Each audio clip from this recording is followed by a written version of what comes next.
때가 제6시쯤 되어 해가 빛을 잃고 온 땅에 어둠이 임하여 제9시까지 계속하며 성소의 휘장이 한가운데가 찢어지더라. 예수께서 큰 소리로 불러 이르시되, 아버지, 내 영혼을 아버지 손에 부탁하나이다. 이 말씀을 하신 후 숨지시니라. 백부장이 그 된 일을 보고 하나님께 영광을 돌려 이르되, 이 사람은 정령 의인이었도다. 이를 구경하러 모인 무리도 그 된 일을 보고 다 가슴을 치며 돌아가고, 예수를 아는 자들과 갈릴리로부터 따라온 여자들도 다 멀리 서서 이 일을 보니라. 제가 이제 얼마 전에 인터넷을 보니까 현재 이제 인구가 전 세계 인구가 77억인데 그 중에서 자기를 메시아라고 주장하는 사람이 200명 정도 된다고 합니다. 그런데 제가 여기서 정말 재밌었던 게 뭐냐면, 그러면 그 전 세계에 있는 200명의 메시아 중에 국산 메시아는 몇 명인 줄 아십니까? 200명 중에 무려 50명이 한국인 메시아예요. 여러분 정말 대단한 나라 아닙니까, 우리나라? 여러분 그 유엔 사무총장을 배출해도 이렇게 자랑스러운데, 여러분 우리나라가 무려 메시아를 50명이나 배출한 나라예요. 여러분 자랑스럽게 생각하시기 바랍니다. 그런데 제가 이 통일교나 JMS 정명석 그리고 이만희 같은 자칭 자기를 하나님이라고 주장하는 사람들의 교리를 보니까, 이 사람들이 나를 하나님이라고 주장할 때 그 주장의 근거가 되는 본문이 있더라는 거예요. 그게 뭐냐? 그게 오늘의 본문이에요. 왜냐하면 이들도 예수님이 역사상 첫 번째로 온 메시아가 맞다고 인정을 해요. 하는데 그들은 예수님이 사역을 하다가 십자가의 죽음으로써 구원 사역에 실패했다고 봐요. 그래서 이 구원 사역을 완성할 두 번째 메시아가 왔는데 그게 바로 자기라고 주장하는 거예요. 여러분 이렇게 그들은 십자가를 메시아의 실패로 봅니다. 그래서 십자가를 실패로 보는 그들의 교리는 전형적으로 기복일 수밖에 없는 거예요. 그래서 그들이 입에 주로 담는 단어가 뭐냐? 성공, 부유함, 그리고 자기 자신의 죽음을 말할 수가 없는 거예요. 그래서 늘 자기가 영생한다고 주장할 수밖에 없는 겁니다. 왜냐하면 나는 십자가가 없는 존재거든요. 그래서 이런 사람들의 교리에 빠진다는 건 교리에 속는 게 아니라 자기 욕심에 속는 거예요. 그런데 오늘 말씀을 보세요. 예수님이 오늘 십자가 위에서 죽으십니다. 그런데 예수님이 십자가 위에서 죽으실 때 가장 마지막으로 남기시는 말씀이 뭡니까? 자신의 실패를 억울해하면서 한탄 가운데 돌아가셨습니까? 여러분 오늘 본문 46절을 보시면 예수님이 큰 소리로 불러 이르시되, 아버지 내 영혼을 아버지의 손에 부탁하나이다 하고 돌아가셨어요. 그런데 요한복음을 보면 예수님이 숨지시기 전에 큰 소리로 외쳤던 말씀의 내용이 나와 있어요. 그게 뭔지 아십니까? 그 유명한 헬라어 테텔레스타이예요. 즉 다 이루었다는 겁니다. 여러분 바로 이거예요. 이단들이 끝내 숨기고 있는 이 성경의 구절이 뭐냐? 예수님은 십자가 위에서 실패한 게 아니라 오늘 십자가 위에서 나는 전부 다 이뤘고 나는 마침내 내 목표를 성공했다라고 선포하셨다는 거예요. 여러분 오늘은 예수님이 자기 사역을 망하신 날이 아니라 테텔레스타이 다 이루신 날이에요. 그러면 이 마지막 날 십자가에서 이루어진 예수님의 성공과 예수님의 완성은 뭐냐라는 거예요. 그것을 오늘 설명 한번 해보려고 하는데요. 제가 이런 질문을 던져보죠. 여러분은 관계에서 발생할 수 있는 가장 고통스러운 게 뭐라고 생각하십니까? 저는 단순하게 이렇게 말하고 싶은데요. 소중한 사람과의 관계가 회복될 수 없을 정도로 멀어지고 끊어졌다고 판단할 때 저는 그 절망감이 가장 힘들다고 생각하는데요. 그러면 뭘 통해서 사람은 이 관계가 파탄났다고 느낄까요? 제가 얼마 전에 뭘 봤냐면 미국에 이 제프리 다머라는 연쇄살인마가 있거든요. 근데 이 사람이 13년 동안 17명의 사람을 죽인 사람입니다.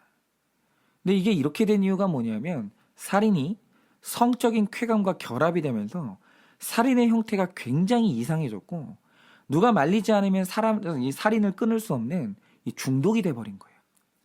그런데 정말 아이러니한 게 뭐냐면 이 사람이 계속해서 살인을 한 이유가 뭐냐?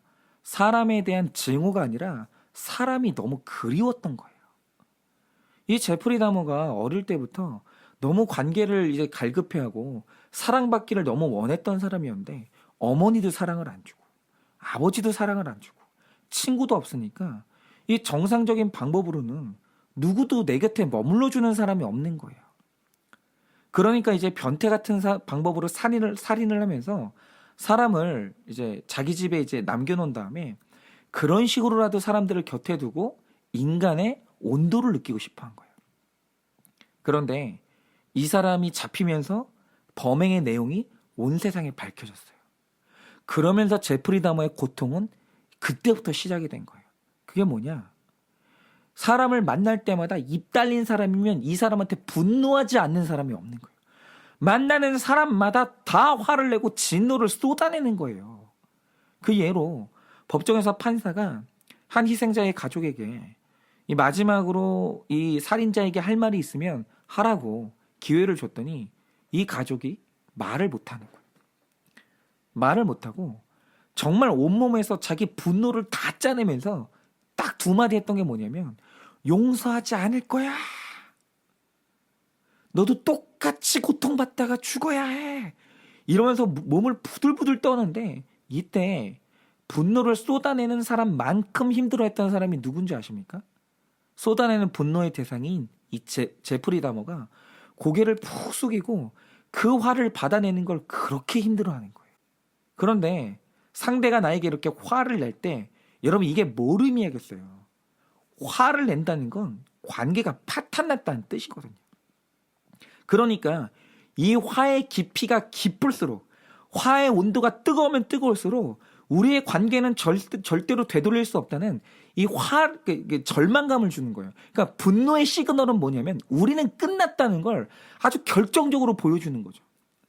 여러분 제가 어릴 때 제 동생과 관련해서 잊을 수 없는 사건이 있는데 이제 그 당시에 별일이 아니었어요. 별일은 아니었는데 동생이 어떤 잘못을 했고 아버지가 동생에게 화를 냈는데 과도한 화를 내신 거예요.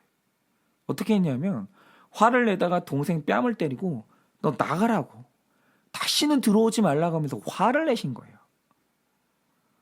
그리고 그 말을 듣고 얘가 정말로 밖을 나갔어요. 그런데 저희 가족이 다 아는 게 제 동생이 어릴 때 어두운 걸 너무 무서워했기 때문에 이제 금방 들어올 거라고 생각했거든요. 그래서 어두워지는 6시쯤이 되면 들어올 거라고 생각했어요. 그런데 얘가 10시가 됐는데도 안 들어오는 거예요. 그러니까 그땐 정말 집이 난리가 났어요. 이럴 리가 없는데 얘가 어딜 갔을까? 혹시 잘못된 거 아닌가? 어린애들도 자살할 수 있다고 하는데 정말 얘가 그런 거 아닌가? 난리가 났어요. 그러다가 11시가 돼도 못 참았는데 그 11시쯤이 됐을 때 저희가 이제 저쪽을 보니까 제 동생이 집 문 앞에서 서성거리는데 들어오지도 못하고 울고 있는 거예요.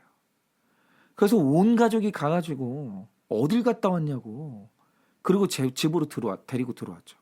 그러고 나서 이제 물어본 게 아니 왔으면 집을 들어와야지 왜 안 들어오고 밖에 있었냐고 그렇게 물어보니까 얘가 했던 말이 뭐냐면 아버지가 나에게 분노하면서 뺨을 때렸을 때 얘는 그날로 아버지와 자기 관계가 끝났다는 절망을 느낀 거예요. 그래서 집 앞까지 왔는데도 그리고 그 어두움이 두려웠는데도 집 문을 끝내 못 열었다는 거예요. 그 절망감 때문에.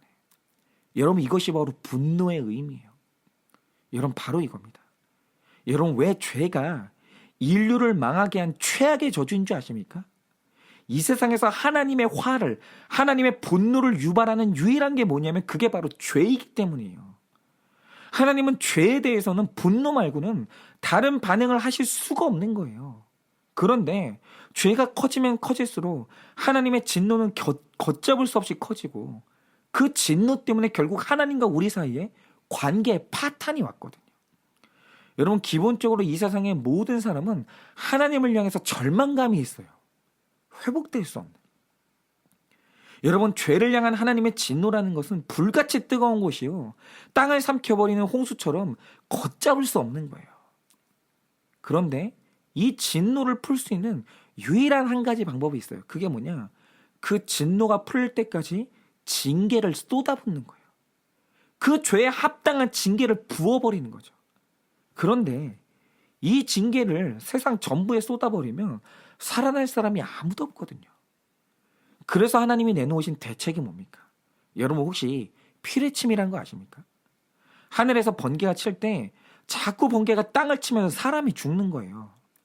그러니까 사람을 치지 말고 대신 여기에 번개가 이것을 때리도록 대신 세워놓은 게 뭐냐? 그게 바로 피레침이에요. 모든 땅 위에다가 피레침을 가장 높은 데서 꽂아놓은 거예요. 그러면 이 번개가 땅을 가기 전에 그 피레침으로 방향을 꺾어가지고 피레침을 때려버리는 거예요. 그러니까 이 피레침 하나가 세워지면 하늘의 번개가 다 그 피레침에 쏟아지는데, 피레침이 번개를 맞아주면 땅은 상대적으로 안전해지는 거예요. 여러분, 그런데 십자가가 바로 구원의 피레침이라는 거예요. 하나님께서 이 땅에 진노를 쏟지 않기 위해서 대신 세우신 게 뭐냐? 그게 바로 십자가예요. 그래서 땅에 쏟아져야 될 진노가 그 십자가 위에 전부 쏟아진 거예요. 온 인류가 지은 죄를 향한 그 하나님의 뜨거운 진노와 징벌이 하나님의 아들 한 사람 위에 전부 다 쏟아진 거예요. 그러니까 그 고통이 너무 심해서 예수님이 외치신 말이 뭡니까?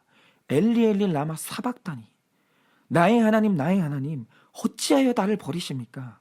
이 말씀을 하셨는데, 이때 느낀 예수님의 고통을 우리는 절대로 알 수가 없는 거예요.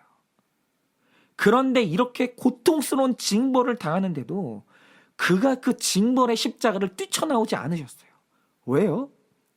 하나님, 당신의 택하신 자녀들을 버리지 말라는 거예요.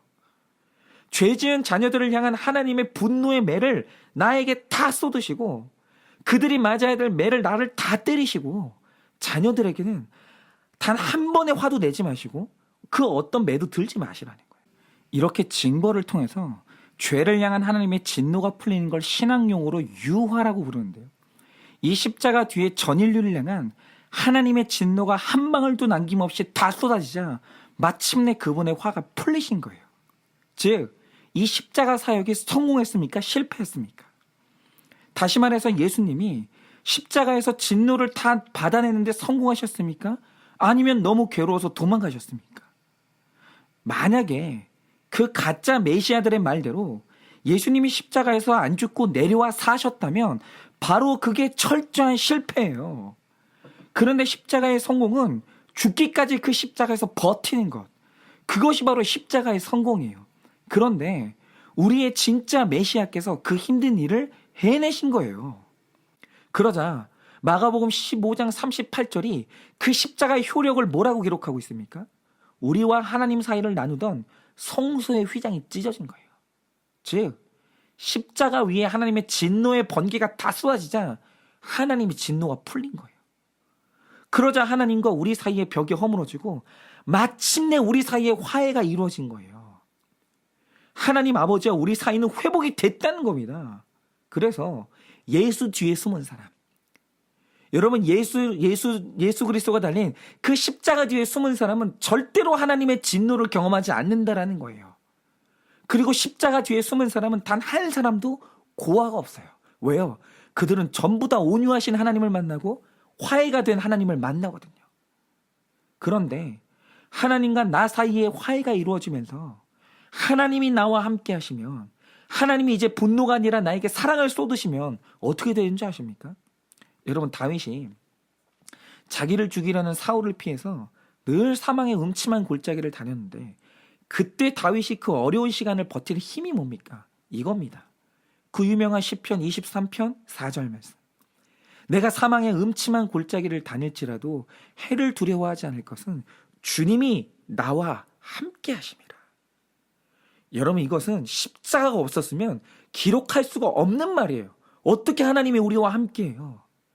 그런데 십자가 뒤에 숨은 사람은 주님이 나와 함께 하신다는 거예요.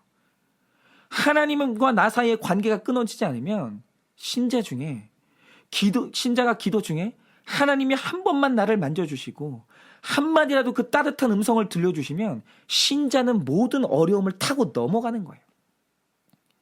그런데 이걸 예수님이 해내신 거예요.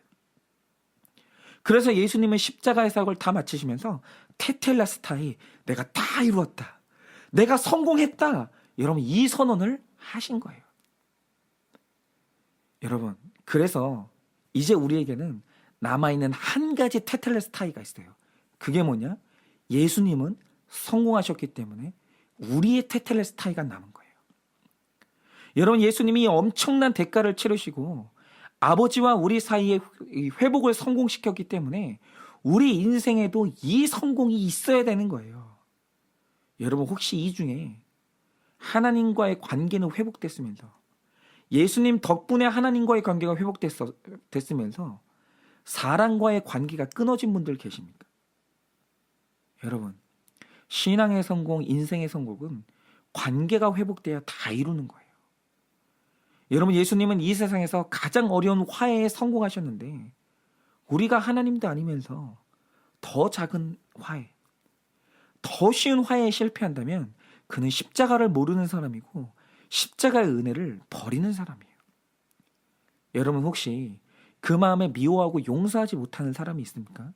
여러분, 화해하셔야 돼요. 다른 그 무엇보다 그 어떤 성공을 다 제쳐놓고라도 여러분 화해하는 일에 성공하셔야 돼요. 여러분, 예수님이 친히 가르쳐 주신 기도가 뭡니까?